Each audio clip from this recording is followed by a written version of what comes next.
curious, take a look at this ancient clay tablet and its dense cuneiform script. Long before the standard heroes of modern mythology were put to paper, humanity recorded its very first story right here. It is the tale of an incredibly arrogant Mesopotamian god-king. Over 4,000 years ago, the sprawling, wealthy metropolis of Uruk stood as a marvel of human engineering, marked by massive mud brick ziggurats scraping the sky. Ruling over all of this was a monarch named Gilgamesh. He was considered 2/3 god, 1/3 man, and entirely ruthless. Ancient stone reliefs show him casually tucking a lion under his arm like a house cat. He used that unmatched strength to exhaust his own citizens, conscripting the men into military campaigns and forcing back-breaking labor to build monuments to his own name. The people of Uruk eventually reached their breaking point. They sent desperate prayers up to the heavens, begging for relief from their own king. The gods listened, deciding that the only way to put Gilgamesh in his place was to mold a wild, untamed equal out of clay and drop him into the mortal realm. They named him Enkidu. The universe tends toward equilibrium. When one force expands without restraint, it eventually collides with an equal obstacle. In Uruk, the gods ensured that obstacle was a man who shared the king's own divine strength. Enkidu makes his way from the wilderness straight into the heart of Uruk. He arrives just as Gilgamesh is about to exercise his royal right to spend the night with a new bride, a massive abuse of power that Enkidu decides he simply will not tolerate. He blocks the doorway, directly challenging the king. What happens next is a high-octane street fight between two physical titans. They grapple through the city squares, trading blows with enough raw force that the combat shakes the very pillars of the royal palace. But instead of fighting to the death, they fight to a dead stop. Exhausted, battered, and entirely equal in strength, the two warriors pause. They look at each other, recognize their mutual greatness, and immediately become inseparable best friends. The divine plan completely backfires. The gods designed Enkidu to neutralize Gilgamesh's massive ego, but all he did was validate it. Now, instead of one bored, overpowered tyrant, Uruk has two, and they decide the best way to secure eternal glory is to leave the city and pick fights with the divine. The duo's first stop on their glory tour is the sacred cedar forest. They march into the woods and slaughter its divine guardian, a towering monster named Humbaba.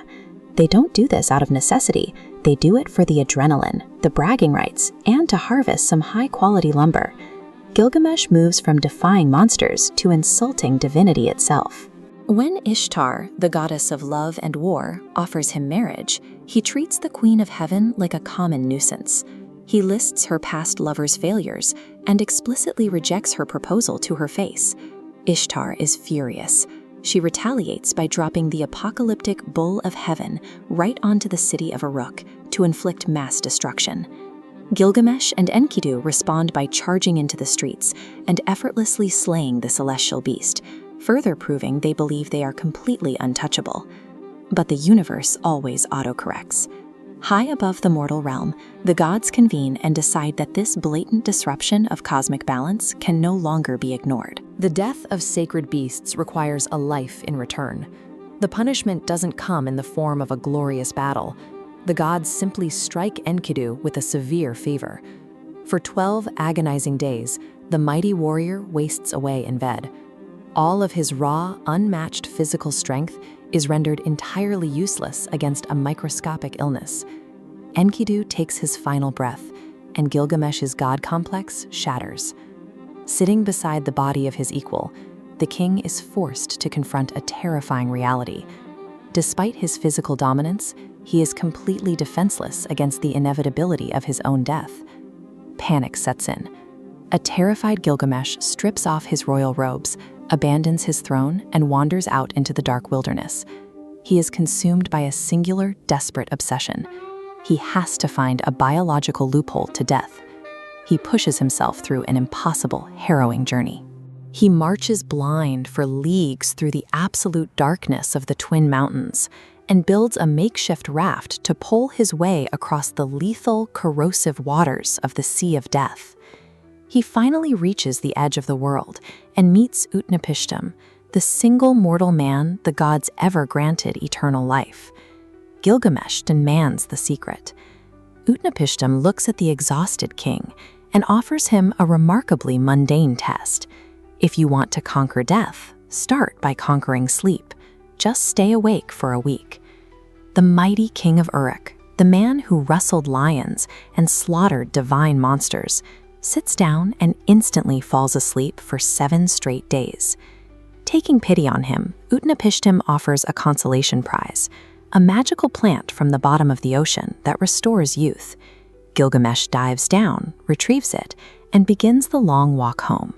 But on the way, he takes a nap by a spring, and a random snake slithers up, eats the plant, sheds its old skin, and disappears into the brush.